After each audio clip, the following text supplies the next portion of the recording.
Hi, I'm doctor Shailaja Kamram, షీసర్ president piles clinic, Nellore. Anal itching గురించి ఈ రోజు మీతో షేర్ చేస్తాను. యానల్ ఇచ్చింగ్, ఈ మోషన్ ఏరియాలో ఈ యానల్ ఇచ్చింగ్ అనేది కామన్ ప్రాబ్లం.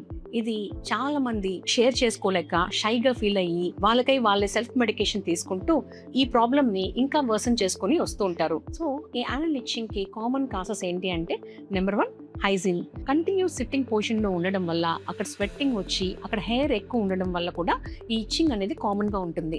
రెండవది over hygiene.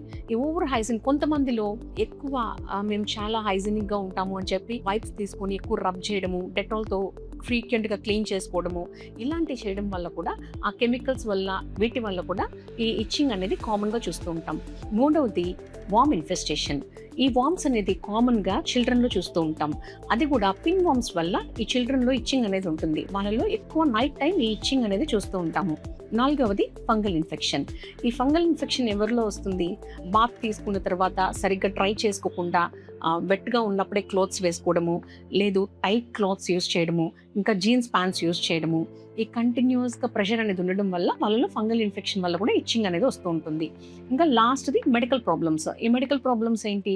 Anal fissure, fistula, లేదు యాప్సెస్ కానీ లేదా పైల్స్ వల్ల కూడా యానల్ ఇచ్చింగ్ అనేది కామన్గా ఉంటుంది. సో ఈ యానల్ ఇచ్చింగ్ని ఎలా అవాయిడ్ చేయగలము?